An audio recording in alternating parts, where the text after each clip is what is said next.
Welcome to the Human Experience Podcast, the only podcast designed to fuse your left and right brain hemispheres and feed it the most entertaining and mentally engaging topics on the planet. As we approach our ascent, please make sure your frontal, temporal and occipital lobes are in their full upright position. As you take your seat of consciousness, relax your senses and allow us to take you on a journey. We are the Intimate Strangers. Thank you for listening. The human experience is entering your right ventricle and subsequently your bloodstream. My co-host Dr. G is at the helm for this episode. Our guest tonight is Dr. Paul Offit, professor in the Division of Infectious Diseases and the director of the Vaccine Education Center at the Children's Hospital of Philadelphia. Dr. Offit, welcome to HXP. Thank you. Hey, Dr. Offit, Dr. G here. I read your recent book, Bad Faith, and before we get into that, can you tell us a little bit more about how you got to where you are in the medical community and some of the projects you've been involved with on your journey to being this unofficial spokesperson for vaccinations? Well, I guess in the sort of usual arbitrary and capricious ways that people end up where they end up. I did a pediatric residency because I guess I was drawn to children's health. I was in a polio ward when I was 5 years old. I saw children in that ward suffer, and it just always stuck with me. I think that's probably why I also picked infectious diseases. I started working with a group at Children's Hospital of Philadelphia who was interested in trying to understand rotaviruses, which are a virus that cause fever and vomiting and diarrhea in young children, and in the world kills about 2,000 children every day from dehydration. So I worked for 25 years with that team. Ultimately, we developed a series of strains that became the rotavirus vaccine RotaTeq, which was licensed and recommended for all children in 2006. And I guess the bigger issue is I guess with that I kind of learned how difficult it was to make a vaccine. I mean, to show that vaccines were exactly what they claimed to be. And then, I guess, associated with Andrew Wakefield's claim that the measles, mumps, rubella vaccine caused autism, I found out how easy it was to damn them. So hard to make them, easy to damn them. And I think that got me interested in trying to explain the science of vaccines to the public. And this is Dr. Wakefield from the UK who, can you tell us a little more about that? It was the MMR vaccine in his article in The Lancet, was it? Exactly. So there was an article published in 1998 in The Lancet claiming that the combination measles, mumps, rubella, or MMR vaccine caused autism. It wasn't really a study. It was a case series of 8 children who developed autism within a month of receiving that vaccine. At best, what you can say is that Dr. Wakefield raised the hypothesis. He certainly didn't test it. That hypothesis has since been tested in many studies and found to be incorrect. MMR doesn't cause autism. A choice not to get a measles, mumps, rubella vaccine only increases your risk of getting those diseases and doesn't decrease your risk of getting autism. And this is from extensive studies and extensive research that are going on right now? God, I think there have probably been 14 studies that have looked at millions of children retrospectively to look at those who did or didn't receive MMR vaccine to see whether the incidence of autism was greater in the vaccinated group. And clearly it wasn't, again and again and again. Those studies have been done on 3 different continents. I think the question's been asked and answered. So I know Safari.org, they're the major research initiative for all the things that are basically autism related. And they gave a report recently that stated that we should probably look deeper as a whole into some of the environmental factors that occur during this first year of major childhood development. And I know there's, at least from my pediatric rotation, at least 25 or 26 vaccines during that period. I mean, outside of purely genetic factors, what do you think are some of the issues going on during this first year of development that could be an issue here with this autistic boom that's going on? I think it's, 1 in 60 children is expected to have autism? Yeah, well, there are 14 different vaccines given in the first few years of life. I guess you can get as many as 26 different inoculations to prevent 14 different diseases. I don't think there is an environmental factor, at least not one that's present after birth. Clearly, I mean, there is a genetics to autism. The genes appear to code for developmental proteins that are typically expressed in the first and second trimester. And although I think there can be environmental exposures while the child is still in the womb, things like valproic acid and thalidomide have both been shown to increase the risk of autism.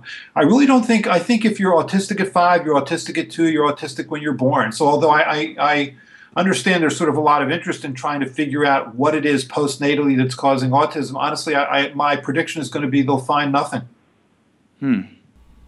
Dr. Offit, if I could just bounce in here, how do you feel about the anti-vaccination movement and the people who are vehemently against vaccines, taking vaccines? Well, I guess I guess I see it as two different groups. I think most people are not part of an anti-vaccine movement. I think most people just don't fear the diseases. As a consequence, they don't feel compelled to get vaccines. They're looking for reasons not to get them, and certainly you can find plenty of reasons, albeit false ones, on the internet to support your fear. The true anti-vaccine movement, I'm talking about the professionals, groups like the National Vaccine Information Center or Moms Against Mercury or Safe Minds or Generation Rescue. I mean, those people, the people who dedicate themselves to putting out bad information about vaccines on the internet, I think that they do a tremendous disservice to the children in this country. And in a better world, they wouldn't be allowed to put out that kind of misinformation. It's like shouting fire in a crowded movie theater. It puts children and people at risk. Do you think your position at Merck might have, I mean, there's an article that says that, do you still agree with this position that a baby can safely handle as many as 10,000 vaccines safely during infancy? First of all, I don't have a position at Merck. I'm a professor of pediatrics in the Division of Infectious Diseases at Children's Hospital of Philadelphia. I've never had a position at Merck. So okay. I'm not sure what you mean by that. It's certainly, though, when we created the strains in the 1980s and late 80s and early 90s that we thought could be the rotavirus vaccine RotaTeq, we went to several different pharmaceutical companies in the hopes of finding one who would be interested in making it. I mean, I don't see what the choice was. I'd love to hear what you think a choice might have been. Pharmaceutical companies are the only ones that had the resources and expertise to make a vaccine, an effort that costs a little over $1 billion. So that's. But that was the statement that you made, that a baby can handle as many as 10,000 vaccines safely during infancy. Do you still agree with that position? No, I think I probably understated it. I was asked the question, how many different antigens can one handle in the first year of life? And so one can calculate that. You know the number of B and T cells that are released by the bone marrow, which is in the 10 to the 9th region. You know the number of epitopes, which is to say distinct immunological regions that are present on various antigens. And so you can calculate how many different epitopes one could theoretically respond to. If you add up actually all the immunological components in vaccines, it totals about 155, 160, which is trivial. And so we make 10 to the 9th new B and T cells every day. I think probably the number is probably closer to 100,000, and that would be sort of per day because we're constantly making new B and T cells. I think, unfortunately, that statement got interpreted by the media as saying that I think children should get 10,000 vaccines a day. Obviously, that's not what I meant. I was just answering the question, how many could they get? And I think I stand by that statement. Do you feel that there should be a little more integrity as far as journalists and as far as who can call themselves an expert in certain fields, especially concerning science, technology, and health? Sure, that would be nice. I'd love to live on that planet. As it stands, the people who choose to represent science information to the public often have little expertise in science or medicine. And so what they tend to do is they tend to tell two sides of the story when only one side is supported by the science. I would argue that in the name of balance, they think that this is the right thing to do. I would argue that I think in a better world, their mantra would not be balance, but would be perspective. I think that their job should be to educate the public, not simply to present everything as a controversy when some things aren't controversies. It's a very weird time because, most people have considerable access to information and they can, for the most part, intelligently decipher the science and research, and shouldn't they be able to make these decisions for themselves? And what I'm kind of getting at is, are we approaching an era where, patients no longer see us as physicians as this kind of white cloak god and more in this consultant role? Well, I mean, certainly when I was a little boy, I mean, my physician would make house calls, which tells you how old I am, and my mother thought of him as a god. I think, anything he said went. She never questioned anything he said. I think this is a woman who was perfectly willing to question people, but she never questioned him, and it was a very sort of paternalistic, arguably condescending time. I think we wanted to shake that off, and so we want parents to be participants in the decision. And the notion, and again, I know this is going to be unpopular, but I think it's a false one. I think the notion that one can truly educate themselves about vaccines by looking at information on the internet is a false one. I mean, so for example, if you're if you're interested in trying to decide whether or not your child should get a chickenpox, a varicella vaccine, you should read the 300 articles that are out there on chickenpox vaccine. So you can figure out, I mean, what is the difference between a vaccine virus and the wild-type virus? What are the sequence differences? How does the vaccine virus reproduce itself in the body as compared to the wild-type virus? What are the data on safety? What are the data on efficacy? And I think to do that, I mean, to look through those 300 studies and then know that, you would have to have some sort of background in virology, immunology, statistics, epidemiology. I think few parents have that. I think few parents, frankly, can read those articles, and I think the same thing is true of doctors. I don't think most doctors, frankly, have that kind of expertise. And so, what do? We rely on groups, at least that collectively have that expertise. Groups like, you know, the Advisory Committee for Immunization Practices to the Centers for Disease Control and Prevention, or the Committee of Infectious Diseases for the for the American Academy of Pediatrics, and those groups have served us well. But again, I mean, I think you're right. It's very hard to say, trust us, we're experts. We like to think that people should be able to participate in their own health, and so we want the parent to make the decision. But if we're going to do that, then we have to be willing to stand back and watch parents make bad decisions that can put their children in harm's way and ultimately result in their child being hospitalized or die. We certainly see that in our hospital. There is not a year that goes by where a child doesn't come into our hospital and dies of a vaccine-preventable disease, invariably because the parent made that choice. And it's a bad choice. It seems very clear that there is this growing distrust for whatever reason between the two as far as healthcare professionals and patients. But shouldn't the onus be on Western healthcare and us as physicians to facilitate or kind of bridge this widening chasm that's going on? I mean, how do we reconcile this? I think our job as physicians is to help parents through the dense thicket of information to make the best decisions for themselves and for their children. I think that means providing information in a passionate and compassionate way. I'm not sure what the term Western medicine means. I think there's medicine and then there's not medicine. I mean, good medicine is based on good science, independent of where its origins were, and so I think that's our job. So I mean, it's clear that we've definitely lost control as far as in the role of patient care, at least in this country for the most part. And it seems that there's a lot of suits and industry executives that are kind of running hospitals and most medical centers now. What's your take on this? I'm not sure what you mean by that question. I think that that your job, my job as a pediatrician at Children's Hospital, frankly, is to pay little attention to the suits or executives that are running our hospital and to do my job. And my job is to try and provide the best medical care I can and to try and educate the best way I can. I guess I'm not quite as down on the relationship between the physician and the patient. Sure there's distrust, but I think, if you act in a trustworthy manner and people see you as caring, then I think that can all be bridged. So I really enjoyed in your book, you spoke at length, and this is bad faith, about the particulars of several of, I guess, these religious cults that I know I've heard of Christian Science, I've heard of the other ones, but I was actually kind of startled by some of the belief structures within these indoctrinations.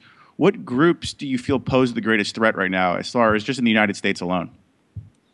Well, certainly the faith healers. I mean, there's tens of thousands of groups that are faith healers, which is to say that when their children have bacterial pneumonia or bacterial meningitis, or they choose prayer instead of antibiotics, they choose prayer instead of insulin for diabetes, they choose prayer instead of anti-seizure medicines for epilepsy, or prayer instead of bronchodilators for asthma. I mean, those children don't always die, but they certainly suffer. And we stand back. So I think that's one group that's certainly a problem. I think the Jehovah's Witness group, who choose not to give themselves or their children blood transfusions, provide a lesser problem in the sense that there is clearly Supreme Court verdicts that don't allow you to deny a life-saving blood transfusion to your child. You can do that to yourself. You're allowed to martyr yourself to your own religion, but you're not allowed to martyr your child to your religion. And there are other practices. I mean, there are, I think you guys are coming from California, but in the certainly in the Northeast, in Lakewood, New Jersey, and Brooklyn, New York, there are ultra-Orthodox Jewish mohels being the person who performs the ritual circumcision, that instead of cleaning off the wound with sterile gauze, will use their mouth to clean off the wound, which puts the child at risk for herpes, which can cause permanent brain damage or be fatal. We see that. There's been at least 14 deaths from that. Is that still going on? Oh, sure. Yes.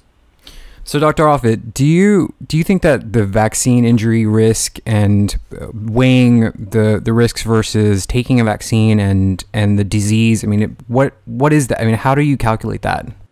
What are the risks? I would say, certainly if you look on the internet, you would assume falsely that the risks associated with getting a vaccine include a variety of chronic diseases like autism or diabetes or multiple sclerosis. Or chronic bowel disease, all of which are incorrect, have been shown to be incorrect. I mean, what are the real risks of vaccines? Certainly pain and tenderness at the site of injection. The swine flu vaccine that was given in 1976 was found to be a rare cause of something called Guillain-Barré syndrome, which was an ascending paralysis, but hasn't happened before or since. The yellow fever vaccine has been associated with about 55 deaths since its inception in the 1930s. So, and that's been primarily in the elderly. Measles-containing vaccine can cause a lowering of the platelet count, so-called thrombocytopenia, which can cause a transient, petechiae, so-called, it's like broken blood vessels, but that is transient. I think that the Pandemrix vaccine that was used in Scandinavian countries, which was that sort of 2009 swine flu strain that was adjuvanted with squalene, seemed to be a rare cause of narcolepsy, which is a disorder of wakefulness, and that's it. Honestly, I think that's it. No, I'm sorry, I take it back. There also, you can, if you are severely allergic to gelatin, there are some vaccines which have gelatin in that, so you can have an immediate type hypersensitivity or allergic reaction, which is why you're asked to stay in a doctor's office for about 15 minutes after you get a vaccine. But that's it. So with that said, should vaccines be forced on a populace? Forced, that's the word we want to use. It's striking to me that somebody like Chris Christie in New Jersey will say that when it comes to vaccines, it's a parent's choice. That's what he said. Now, he lives in a state that has a car seat requirement. If you live in the state of New Jersey and you were found not to put your child in the car seat while you're in the car, you will get a ticket. There's a name for the program. It's called the Click It or Ticket program. There's no philosophical exemption to car seats. There's no religious exemption to car seats. The reason? Car seats are safe and effective and they save lives. I would argue that vaccines are no different. Why should you be allowed to put your child at unnecessary risk because of a false belief you have about vaccine safety? Why? And this is pure devil's advocate here, but I mean, as far as slippery slopes go, where does this go as far as civil liberties are concerned, as far as compulsory vaccinations? Why is it your right to put your child at risk? Why is that? Is that a civil liberty? I would argue the child also has rights. And frankly, if you look at the 14th Amendment, it allows for equal protection under the law, which is to say children also should be equally protected, even if they happen to have parents that have false beliefs about vaccine. I mean, I don't understand why children's rights aren't also part of this. I mean, I think that in a better world, you wouldn't need to have vaccine mandates because anybody who really understood the data about vaccine safety and efficacy would get them every time. I mean, I think I have a pretty good understanding about vaccines. Both of my children are fully vaccinated, and therefore I benefit my children and I benefit society. I think that if everyone had a good understanding about vaccines, they would all do that. But some people have misunderstandings about vaccine safety, so they decide to put their child at unnecessary risk, which can occasionally kill them. And so I don't see why that should be your right as a parent, to put your child at unnecessary risk any more than it should be to not put your child in a seatbelt or in a car seat. That also should not be your right. Dr. Offit, sorry to interrupt here, but do you hold, is this true or not true? Do you hold a patent on a vaccine that you developed through Merck? I am a researcher at the Children's Hospital of Philadelphia. Me and my two co-inventors had to have a patent. So you're not earning millions of dollars on royalties through a patent that you developed with Merck? That's correct. I'm not. I make as much money off the sale of a rotavirus vaccine as you do, which I'm assuming is nothing. Okay, fair enough.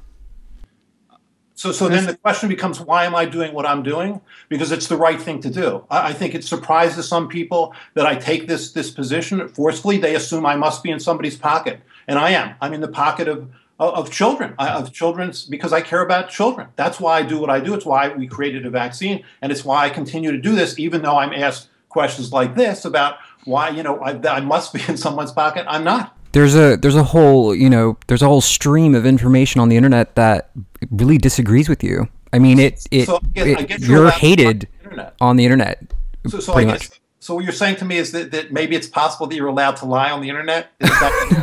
I'm just saying that people perceive you in a certain light. And so that's what we're doing here. We're clearing that up. Yeah, so here's the way it works. I think that if there were clear data that vaccines cause the problems that they cause, we would hear about those data. But what happens is that it's like the old, legal mantra, the aphorism. When the law's on your side, you argue the law. When the facts are on your side, you argue the fact. When neither are on your side, they attack the witness. And so that's what happens to me. I think I'm attacked personally because there aren't data to support that point of view. And they know that the media loves that sort of story. The person who's in the pocket of industry story, that's a story that will always sell, even when it's not true. And if you keep doing that, if you keep repeating the lie over and over again, then, some people will believe it's true, even when it's not true. We appreciate, the transparency and the clarity for our listeners. It's just, I think it goes back to what we were originally talking about as far as having that seed of distrust that I think people have with the medical establishment, and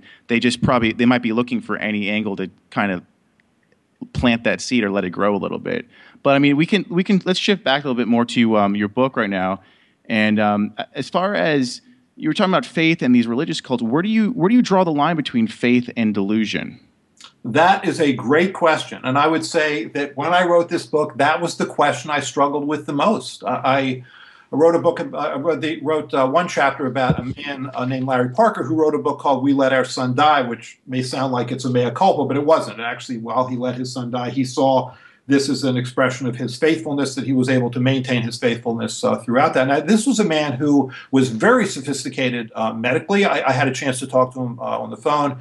His eldest son had type 1 diabetes. He'd been giving that son insulin, and then he just decided to stop and pray for his diabetes to go away. Now, he was part of a mainstream church in Barstow, California. It wasn't a faith healing church. People were arguing with him that he shouldn't do that, but he did that. He prayed until his son died. He watched him die over a several-day period. He knew exactly what the symptoms were of someone who had too much and too little insulin, because he was very sophisticated medically. When his child died, he then, at the funeral service, tried to resurrect him. He declared the funeral site as holy ground. He asked people to take off their shoes. And then when his son wasn't resurrected, spoiler alert here, his son wasn't successfully resurrected, he then didn't go to the funeral, to the actual burial portion, because he believed that his son would be resurrected after 4 days, much as Jesus was resurrected after 4 days.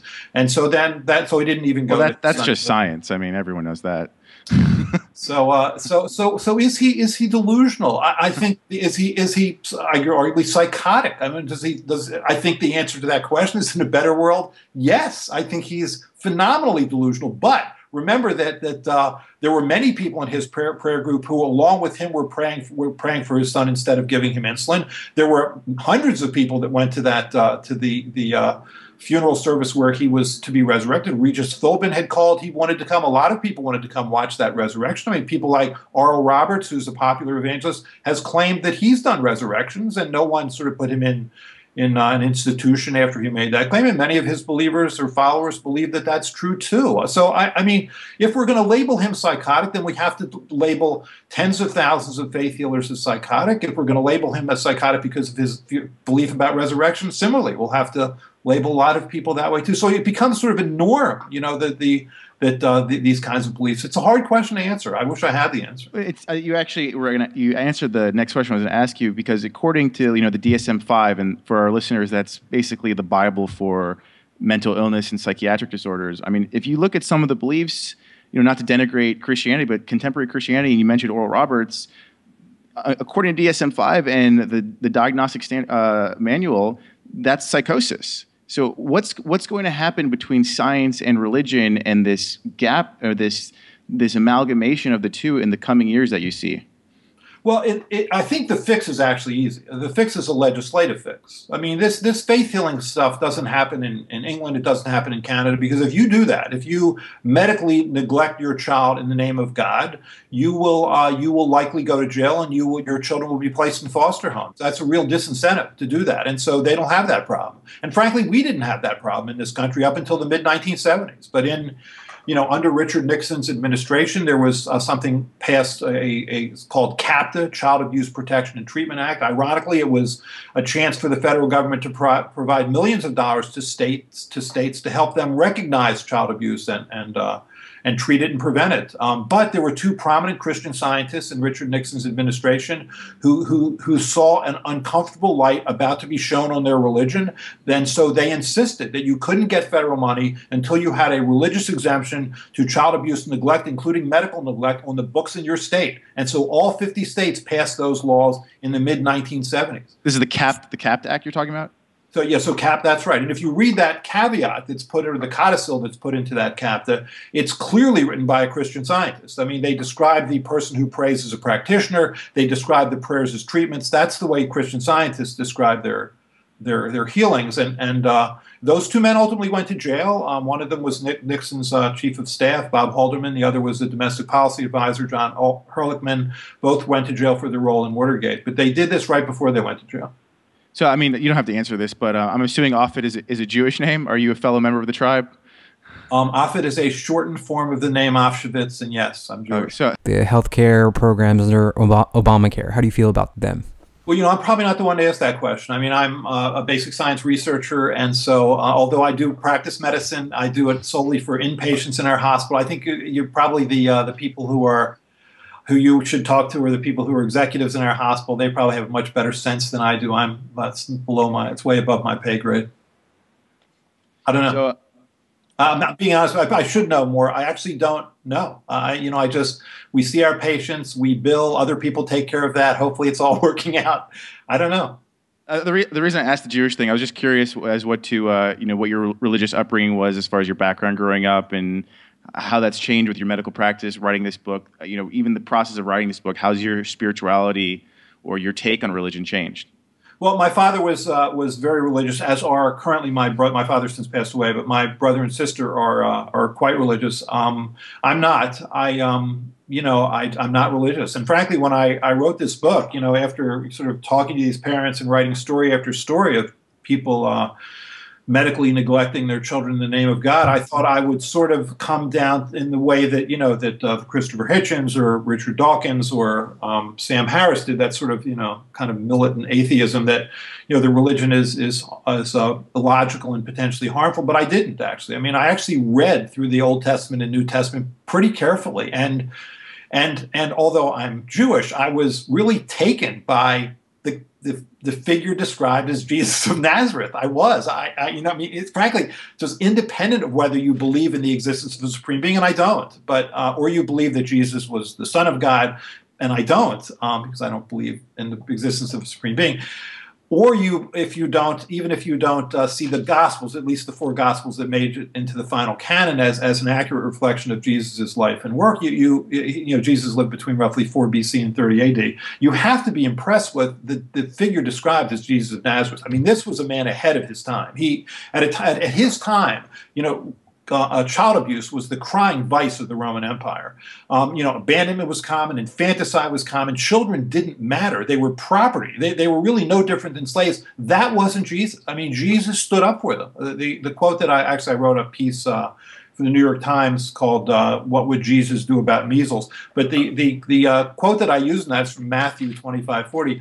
Verily I say unto you, what you do unto the least of my brethren, you do unto me. I mean, that could be emblazoned on the entranceway of every children's hospital in the world. I'm just really impressed by that. And I don't understand, when I lived through the 1991 Philadelphia measles epidemic, and we had 1,400 cases of measles and 9 deaths that centered on 2 fundamentalist churches that refused not only vaccines but medical care for their children. I mean, that statement that was used when these children would die was, Jesus was my doctor. I don't get it. I really don't get how you arrive at that conclusion from reading the New Testament. And quite frankly, I was really upset that members of the Christian community in 1991 in Philadelphia didn't stand up and say, this isn't us. This is an unchristian thing to do, to put your children in harm's way.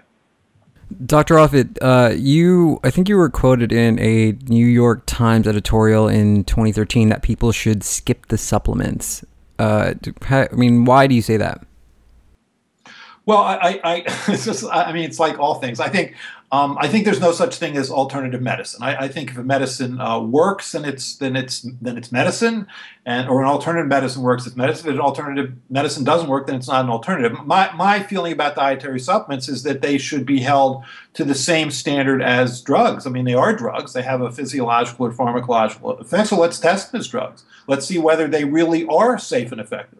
Let's see whether or not the label actually reflects what's in the bottle. That these things are manufactured under good manufacturing practices. I mean, where's the evidence that these substances are what they're claimed to be? I just think we're getting duped, and we allow ourselves to be duped.